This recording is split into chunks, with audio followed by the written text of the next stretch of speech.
Goto Demon. Ya, ini susah juga ya bikin gitu, bingung ya.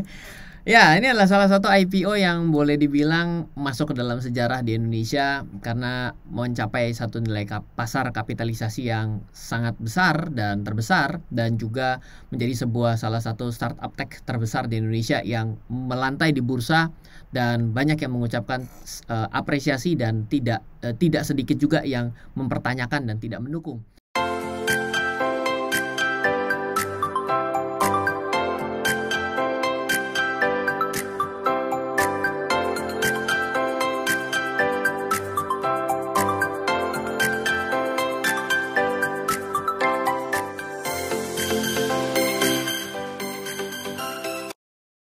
Goto Demon. Ya, ini susah juga ya bikin gitu, bingung ya. Ya, ini adalah salah satu IPO yang boleh dibilang masuk ke dalam sejarah di Indonesia karena mencapai satu nilai pasar kapitalisasi yang sangat besar dan terbesar, dan juga menjadi sebuah salah satu startup tech terbesar di Indonesia yang melantai di bursa, dan banyak yang mengucapkan apresiasi, dan tidak sedikit juga yang mempertanyakan dan tidak mendukung. Namun seperti apa prospek yang mungkin bisa kita ambil dalam beberapa angle dan mengimbangi hal yang positif dan negatif, pada video ini kita akan bahas. Tapi ini bukan sebagai sebuah bukan sebagai sebuah ajakan untuk membeli atau menjual, dan ini adalah juga perlu disclaimer tinggi bahwa saya sendiri sengaja untuk membuat analisa ini dibuat sedikit agak basi. Kenapa? Karena saya tidak mau ikutan dengan memberikan view layak beli dan layak jual pada IPO dari saham Goto itu sendiri. Kita semua sama-sama tahu bahwa akhirnya setelah Bukalapak meng-IPO-kan diri dan juga disusul dengan Goto, ya kan? Dan kita juga tidak tahu apakah mereka janjian atau tidak, tapi anyway pada hari ini maka sebentar lagi di bulan April Goto akan melantai di Bursa Efek Indonesia. Banyak yang bilang bahwa wah, kalau tidak kita bisa melihat Grab adanya di Amerika, kita jadi tidak bisa memiliki sahamnya. Banyak juga yang mengatakan bahwa untung ada di luar negeri, kalau kagak ikut-ikutan jadi bikin turun gitu ya, karena pada saat ini sedang turun. Mari kita ambil beberapa perspektif pada IPO Goto kali ini. Hal yang paling saya apresiasi sebenarnya adalah Goto mengajak masyarakat secara langsung untuk berinvestasi saham dan menjadi pemilik perusahaan, di mana kita bisa melihat bahwa dari marketplace-nya seperti Tokopedia sendiri dan juga dari aplikasi Gojek sendiri juga mengajak untuk masyarakat secara langsung ikut berpartisipasi dengan membeli saham.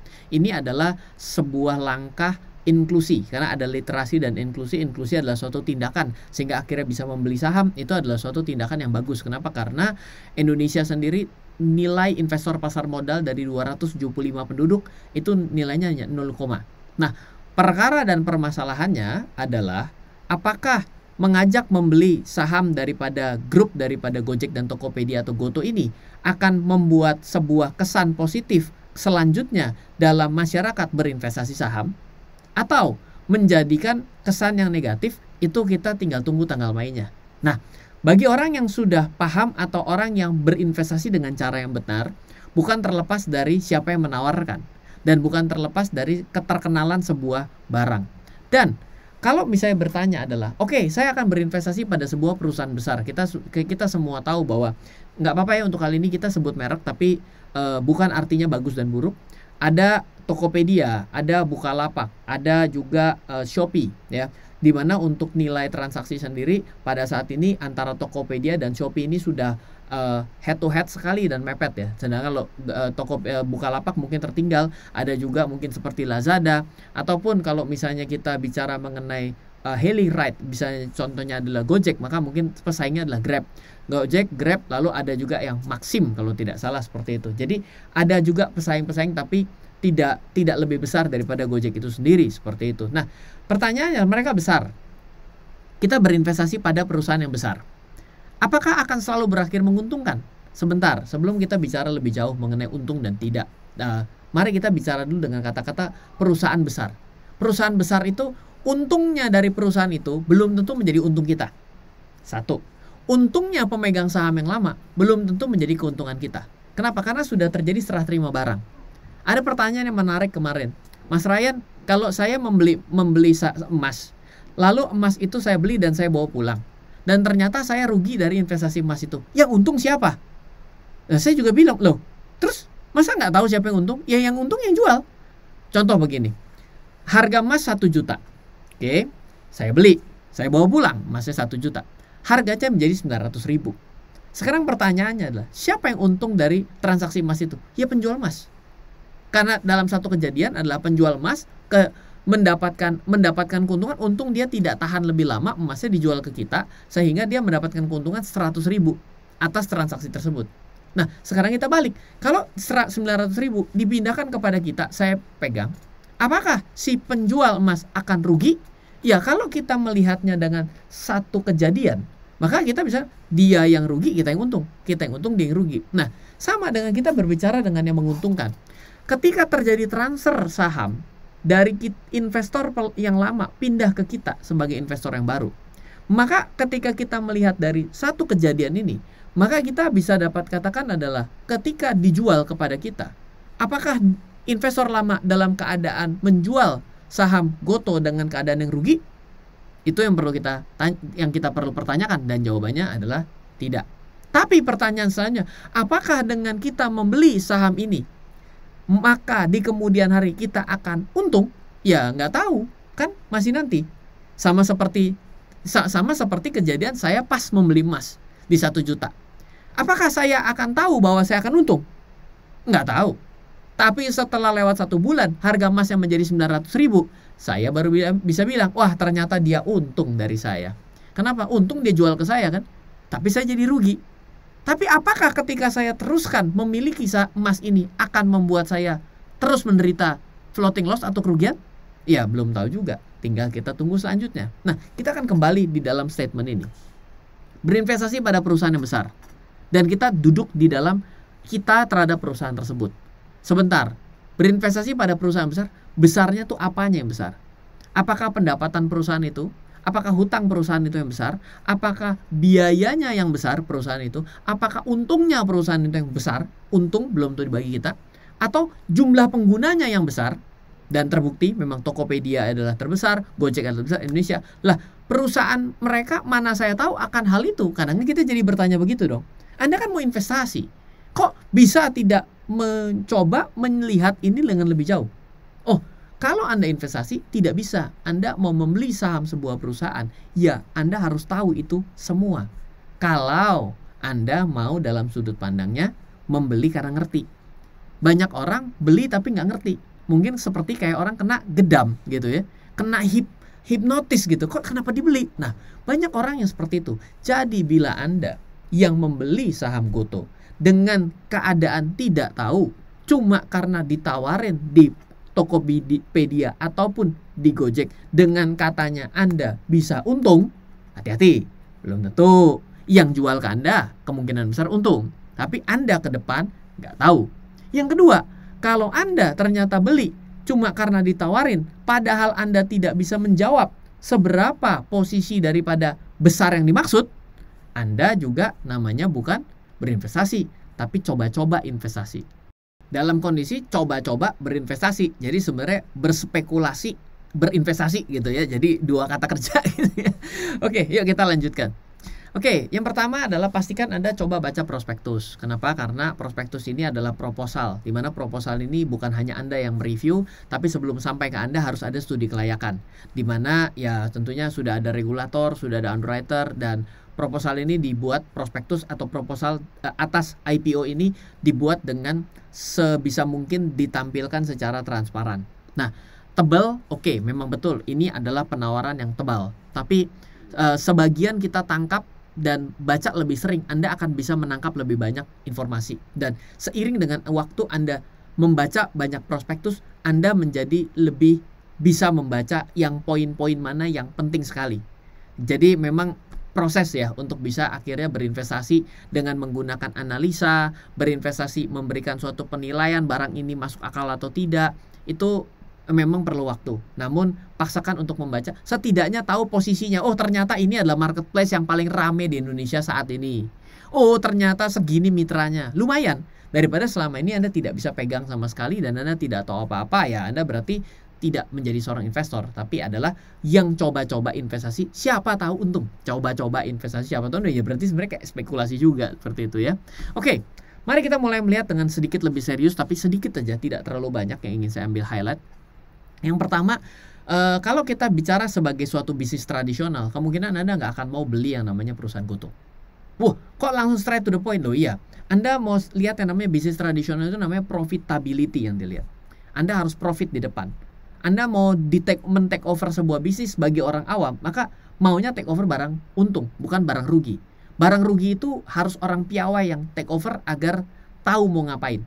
Oke? Nah, jadi singkat cerita, bila Anda memperhatikan secara laporan keuangan, maka kita baca pendapatan. Ini pendapatan neto dan rugi, betul. Oke, ini pendapatan netonya. Maka pendapatannya itu adalah 3 triliun ya di 2020, dari 19 dari 18 ini mengalami peningkatan bagus ya. Dan yang mungkin menjadi salah satu hal yang baik dia, bahwa di 2020 itu dari 2019 ke 2020 mampu menurunkan kerugian. Dan ini kan naik kerugian, ini mampu menurunkan kerugian. Logika dasarnya adalah saat ini masih rugi. Di 2021 proyeksinya rugi 15 triliun kurang lebih. Jadi kalau lihat secara bisnis konvensional atau tradisional, orang yang lihat Goto pasti nggak mau beli sahamnya. Mana mau dia investasi pada perusahaan rugi. Lebih baik cari perusahaan yang menguntungkan, gitu ya. Karena menguntungkan adalah menyenangkan. Biasa begitu, oke? Nah, sekarang mari kita mulai berkhayal. Ya kalau saat ini kita melihat perusahaan tech yang nggak bisa dengan cara seperti Ryan ngomong. Lah, kalau perusahaannya tech itu pasti akan rugi dulu di awal. Pasti akan rugi dulu di awal, kata orang-orang gitu ya. Andaikan perusahaan ini bisa mengulang tahun terbaiknya, yaitu dari segi pendapatan dia bagus, lompatan dari sini, dan dari sisi growth-nya positif, bisa mengeksponensialkan pendapatan. Ini eksponensial ya, jadi mengalami kenaikan. Dan biaya efisien dengan memperkecil biaya, jadi pendapatan kurang biaya itu diefisiensikan, maka ruginya akan bisa mengecil dan dia bisa membuat pertumbuhan atas pertumbuhan negatif menuju positif, tingkat kerugiannya bisa sedemikian rupa. Maka mungkin di tahun 2024 Anda bisa melihat yang namanya Goto itu dengan net adalah 20T pendapatan net dan rugi hanya tinggal 420M. Ya meskipun 400 hanya ya tetap gede loh ya. Iya, buat perusahaan itu jadi menarik sekali gitu ya. Tapi tentu saja dalam kondisi saat ini tentu saja belum dapat kita lihat sebagai laba. Jadi kalau kita melihat dari progresnya dalam 2-3 tahun ke depan, sepertinya perusahaan ini belum bisa laba. Melihat dari kondisi saat ini. Dan ini eksponensial sekali gitu. Jadi kalau lihat dari sini bagus sih, sudah mengecil drastis. Tapi tetap saja belum laba. Tapi di bagian ini menjadi menarik. Kenapa? Karena contoh gampang begini ya. Ada orang bilang begini, Pak, Bapak saya tanya, BRI itu bisa sebesar hari ini, kita sebut merek semua nggak apa-apa hari ini ya. BRI sebesar hari ini berapa lama? 1 abad. Lebih lagi. Lah, sekarang Goto ya. Ini baru 15 tahun sudah sebesar ini. Bapak bisa kasih bayangan nggak Pak? Kalau ternyata di era tech seperti ini ditambah 3 lipat lagi, sudah ada di langit keberapa? Logis pernyataan tersebut. Oleh karena itulah kenapa banyak orang yang mau masuk ke dalam dunia tech atau menggunakan IT atau menggunakan yang namanya basisnya adalah aplikasi. Kenapa? Karena suatu pertumbuhan eksponensial dalam bisnis konvensional itu nggak segampang itu. Dan hari ini tren sudah mengarah sini. Jadi bila dilihat dari sudut pandang ini menjadi masuk akal kalau Anda mau berinvestasi. Oke, jadi yang tadi Anda nggak mau, kalau dilihat dari angle ini Anda menjadi masuk akal mau berinvestasi pada Goto. Selanjutnya, mari kita stop dulu. Bila sampai di sini kita mengandalkan laporan keuangan, maka harapan kita membeli saham Goto saat ini, maka kita tidak akan berharap kenaikan harga saham datang dari laporan keuangan. Oke, ini penting. Kenapa? Dengan saya harus stop di bagian ini. Karena kalau kita melihat secara laporan keuangan pada hari ini, mungkin nggak akan mendapatkan Anda melihat ini menjadi sesuatu yang menarik. Apalagi Anda ngitungin untungnya dari pemegang saham yang lama menjual sahamnya kepada Anda. Tapi bisa bayangkan, kalau pemegang saham yang lama tidak mengambil risiko, apakah ada sebuah startup pada hari ini sebesar Goto? Jawabannya juga nggak ada. Dan kalau pada hari pertama dari founder daripada Goto datang ke Anda di 10 tahun yang lalu, apakah Anda mau investasi? Anda juga belum tentu mau. Jadi ya wajar kalau mereka mau taking profit. Logis saja dong. Karena mereka sudah memegang risiko. Dan risiko itu harus dibayar dengan sebuah reward, kan begitu kan? Nah, ya tentunya dia mengambil untung. Bagi orang yang mengomentari untungnya daripada memegang saham yang lama, loh, ya memang wajar. Waktu 15 tahun yang lalu, 10 tahun yang lalu, waktu para founder daripada Gotoh ini datang ke Anda, emang Anda mau biayai sebesar mereka kasih? Enggak kan? Ya sudah, jadi jangan ngomong di bagian itu. Tapi kalau kita bicara mengenai laporan keuangan pada saat ini, jelas saja secara buku laporan keuangan Anda jadikan sebagai pegangan membeli saham ini, nggak bisa juga. At least ada beberapa poin yang kita bisa ambil. Contoh, harga saham dikali jumlah seluruh harga saham, jadi keserempet. Harga saham dikali jumlah seluruh saham Gotoh atau disebut sebagai market cap, itu dibandingkan dengan revenue perusahaan itu plus minus 33 kali. Jadi contoh begini, ada nilai sebuah perusahaan adalah 100 gitu ya, dan ternyata pendapatan tahunannya adalah 10. Berarti boleh kita bilang bahwa 10 per 100 atau 100 per 10 itu kan berarti 10 kali lipat. Oke. Dengan kita melihat data kayak gini, apakah Anda memiliki sebuah ide? Anda cuma bilang, ih gede banget 33, kenapa nggak 1? Kalau 1 ngapa saya jual ke kamu? Kenapa? Masa sebuah mesin uang yang sangat bagus, harganya cuma setara dengan pendapatan 1 tahunnya? Ya saya aja mau, nggak usah kamu. Jadi kayak gitu. Nah, tapi tetap saja angka-angka seperti ini sifatnya subjektif. Apalagi kalau kita cuma ngelihat dari ya 33 kali ini. Nah, sekarang mari kita lihat dengan perbandingan.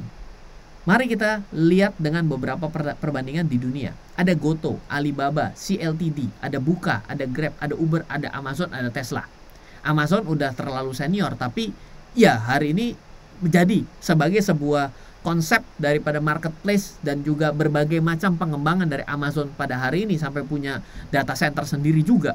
Amazon ini boleh dibilang bisa kita lihat sebuah contoh manis dari yang pernah terjadi sebelumnya.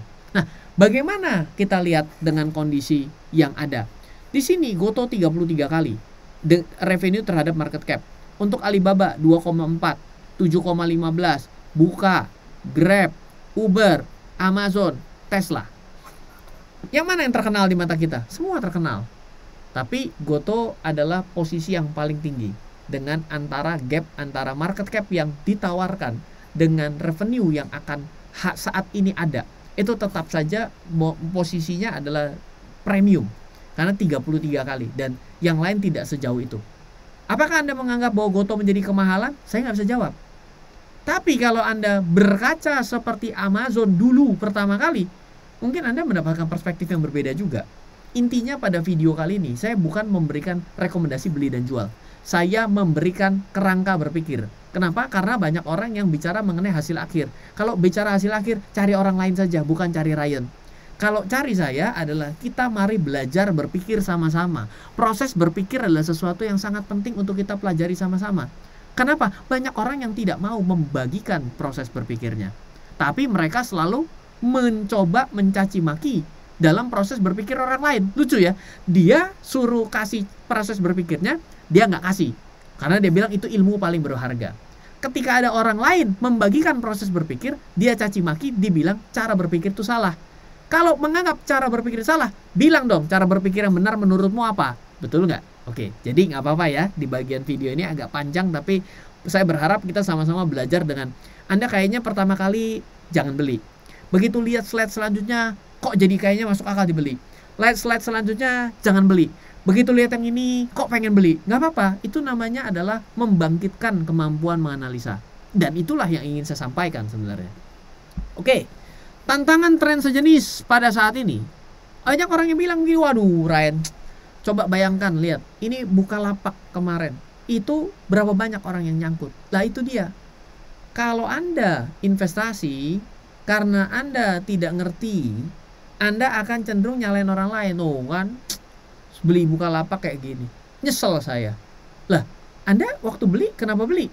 Saya kira akan naik. Lah ya gimana? Kenapa kok bisa tahu akan naik? Ya kan kejadiannya kalau saham-saham bisa begitu. Lah, udah makin nggak jelas. Ukuran-ukurannya udah pakai perasaan. Lah, kalau versi dunia pun, Grab pun sama.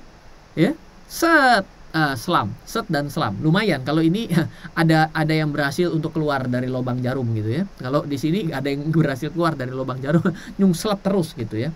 Ini tantangan. Di tengah dengan keadaan seperti ini, maka akan ada tantangan untuk Gotoh sendiri untuk bisa, apakah bisa naik? Ya tinggal pasar ini yang nanti akan menghukum atau tidak. Kita tidak tahu. Menghukum atau mengapresiasi, kita tidak tahu. Nah, tapi ini ciri tech company, bahwa kalau ciri tech company itu kan pasti akan rugi dan cus naik gitu ya. Oke, turun dulu, rugi dulu, dominasi dulu, untung dan naik kemudian. Mau dominasi kayak apa lagi? Orang Tokopedia dan Gojek saja nomor 2 plus Mokanya saja sudah paling dominasi kok gitu ya. Mau kayak apa dominasinya gitu ya. Nah, mari kita coba lihat. Cerita ambillah 20 tahun yang lalu ya, dengan adanya enggak 20 ya, lebih lah ya. Itu tahun 97 ini ada sebuah perusahaan eBay. eBay pertama IPO dalam keadaan untung, dan dia pada saat itu sebagai bagian dari .com innovation gitu ya. Dan dimulai dari untung loh. Jadi dengan kata-kata bahwa ini ciri startup yang akhirnya bisa untung ya, mulai dari rugi dulu. Sorry, kata-katamu nggak sebagian benarnya, karena ternyata ada yang sukses pada saat ini dimulai dari untung bukan dari rugi. Jadi itu mungkin sesuatu outlook yang berbeda. Namun kalau kita lihat dari Amazon, IPO-nya betul rugi loh. Dan IPO Amazon itu mirip-mirip sama IPO tahun eBay. eBay punya IPO. Dan kita bisa melihat, wah ini kencang sekali naiknya gitu ya. Ya dari keadaan segini berarti apakah benar kalau kita pegang dari awal pertama kali kita memiliki IPO Amazon, kita akan menjadi merasa beruntung atau merasa rugi? Mari kita coba lihat dari sudut pandang lain. Pak, kenapa nggak bahas Gotoh masa depan? Loh, saya bukan cenayang, saya nggak tahu. Tapi saya belajar dari yang kondisi yang lain. Kenapa? Karena dari manajemen Gotoh sendiri pasti juga akan belajar dari yang terjadi sebelumnya. Loh, orang Mas Menterinya juga sebagai foundernya Gojek, waktu ditanyakan apa yang harus dilakukan terkait dengan kondisi pandemi, pendidikan terkait pandemi, dia bilang, loh ini studinya nggak ada, terjadinya 1 abad yang lalu. Artinya nyari historis kan? Why not kita juga berpikir mencari historis untuk mempretelisi perusahaan Gotoh ini? Make sense kan? Oke, so kita coba lihatlah dari Amazon yang memang sama-sama berlatar belakang dari rugi. Investasi di Amazon, apakah untung kalau dilakukan? Mari kita lihat apakah benar. Ternyata dari 97 sampai 2021, bila kita menginvestasikan uang kita secara berkala, secara 1 juta per bulan, dengan 1 tahun adalah 12 juta, ternyata nggak jelek-jelek amat loh. Amazon itu hanya memberikan kisah kasih negatif dari 97 sampai 2021 bagi investor yang 1 tahunan. Itu cuma minus 1, 2, 3, 4, 5, sorry ya, ini kan di atas minus ya, artinya ini kan plus minus ya. Jadi kalau 12 jutanya di netting, di sini minus berarti dia kurang dari 12 juta. Maka 1, 2, 3, 4, 5, 6, 7. Ada 7 kali saja. Menarik. Kalau lihat dari sini, dan ternyata Gotoh bisa mengulang sebuah kisah sukses dari Amazon. Wah, ini kan ceritanya jadi rada lebih gitu ya. Ya tapi beda lah, Jeff Bezos berapa kepemilikan saham ya kan, sebagai yang punya pengendali ya kan. Nah ini ya, tapi ada beda ada enggaknya ya, tetap saja kita lihat dari perusahaannya saja dulu ya, bukan dari pengendalinya, seperti itu ya. Lalu dari 3 dan 5 tahun apa kelihatannya? Ternyata dari 3 dan 5 tahun pun awal-awal ternyata dalam jangka panjang cukup struggling loh buat orang-orang yang investasi di jangka 3 tahunan. Itu awal-awal malah ada kecenderungan negatif. Terbukti 2003 ke 2005, 2000 ke 2002, lalu 99 ke 2001, bahkan yang 98 ke 2000 ini terbukti malah rugi. Tapi kalau dalam setahunan malah tidak kelihatan rugi. Karena apa? Karena 97 ke 99-nya untung banyak, tapi 98 ke 2000-nya mengalami penurunan gitu. 98 ke 2000-nya kan nyungsep 2 kali gitu ya. Jadi di sini jadi kelihatan paling gede ruginya. Jadi kalau kita lihat dari kondisi seperti ini, investor pun sebenarnya bila Anda investasi saat ini dan andaikan kita mengambil roadmap-nya dari si Amazon itu sendiri, investor itu dalam 3 periode dari 3 tahun berarti hampir 10 tahun ya. 98 ke 2000, 2021, 2000 ke 2022 dan 2002 dan 98 ke 2002 hanya 4 tahun. Maka sebenarnya 5 tahun pertama siap-siap saja rugi. Orang lihat dari sini investasi berkala pada perusahaan Amazon di awal-awal malah rugi kok. Kecuali benar-benar starting dari IPO, baru untung gede. Ya. Nah, selanjutnya juga kalau kita perhatikan Dengan kita melihat data 5 tahunan, ini menarik. Data 5 tahunan, kita investasi. Ternyata tidak ada cerita bahwa kita merasa rugi melihat saham Amazon itu sendiri. Anda mau mendapatkan cerita apa dari sini? Saya tidak mau memberikan kesimpulan seperti itu. Namun ceritanya adalah, satu, kalau kita berinvestasi, ada banyak sekali angle. Oke. Yang kedua, pada akhirnya Anda menetapkan Anda punya time frame berapa lama. Yang jelas adalah bila Anda ternyata mengambil uang pinjol dengan berinvestasi di GoTo, itu adalah tindakan sangat spekulatif. Itu tidak tahu, tapi siapapun itu tidak menyarankan. Gak ada toh. Belilah saham GoTo, misalnya Tokopedia bikin, belilah saham GoTo, tapi bayarnya pakai pay letternya GoPay. Coba berani nggak? Kalau dia berani berarti kan lumayan dong. Kalau nyonyor kan kamu sendiri yang ada di sana gitu kan. Tapi ya kan tetap aja itu nggak ada disarankan gitu kan. Jadi pada akhirnya tidak boleh dilakukan seperti itu. Dan siaplah dengan kata-kata investasi, itu Anda at least membeli saham ini, menyimpan saham ini lebih dari 5 tahun. Atau disebut sebagai jangka panjang. Yang keempat adalah investasi itu atau apapun yang Anda lakukan, Anda mesti mengenal apa yang Anda beli. Kenapa? Karena nasibnya dengan membeli beda saham bisa beda nasib, beda waktu bisa beda nasib. Jadi penting juga untuk kita memahami terkait dengan timing waktu yang baik untuk dalam berinvestasi atau membeli sebuah saham. Jadi kesimpulan apa yang Anda ambil dari semua cerita saya terkait dengan IPO GoTo? Ya, silahkan Anda simpulkan sendiri. Semoga selalu bermanfaat. Dari saya Ryan Filbert, salam investasi untuk Indonesia. Halo, terima kasih sudah menyaksikan video di RF Channel on YouTube. RF Channel adalah channel edukasi untuk kita secara bersama-sama belajar dan mendapatkan aktualisasi mengenai investasi, keuangan, dan bisnis bersama saya, Ryan Filbert, dan tim. Add nomor WhatsApp saya di 0895 07 08 0789 0895 07 08 0789.